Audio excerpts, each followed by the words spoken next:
All right, guys and gals, this is the black and white unit. So there are 5 different categories: motion in photography, landscapes, textures, portraits, and artist inspired. You can see some different examples of motion. The trick with motion is to capture moving objects, but also have some objects that are in focus. So here you can see the boy is jumping, but the rest of his room is in focus. Here the girl's hair is flipping, but her body is in focus. And here the girl is in focus, but the background is blurred. So with motion, try to make sure to get something that is in focus and something that is moving. For landscapes, think about what you see out your window, go on a walk. You can take landscapes really anywhere that focuses on what you see as far as your land. Try to think of your camera angle, try to think of interesting compositions. Make the everyday look extraordinary. Be creative. Textures, you'll sign up in class for doing a texture shot with our cameras. We have light boxes that we will use, and you're asked to bring in objects that have texture and make them interesting and unique. Portraits, you can use some portraits that you took in the portrait unit, or you can take some new portraits. Remember your ideas on composition. Try to use some of your 16 portrait tips. For the portrait in black and white, you can also highlight animals. If you do submit some photographs or portraits from your studio session in the portrait unit, make sure that you have not submitted them for the portrait unit. You cannot submit the same picture for the portrait unit and the black and white portrait category.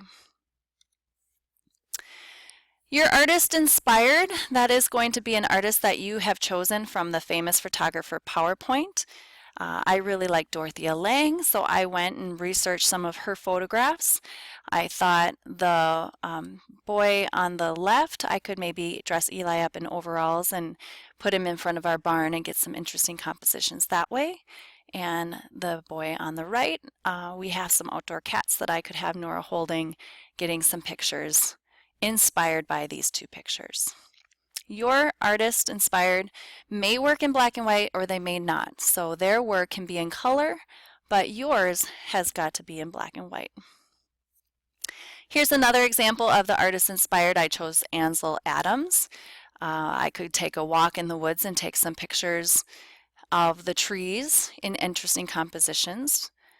And we also have fields at our home that we rent out to gardeners, and so as they start to put in the crops, I could take some interesting pictures inspired by these 2 as well. With your black and white, please remember to think about contrast. Contrast has to do with opposing elements. Red versus green, they are opposite of one another on the color wheel. Horizontal versus vertical, they're opposites, they're opposing. Organic shapes versus geometric shapes. So if you look at this photograph, you can see the white kiwi inside versus the black or dark seeds. Where are some other areas of contrast that you see?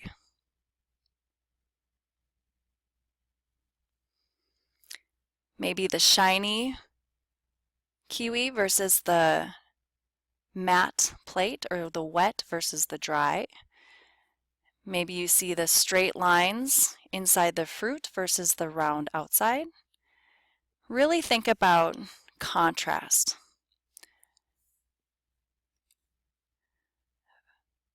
Horizontal versus vertical. Texture versus smooth. Even round versus pointy, or large versus small.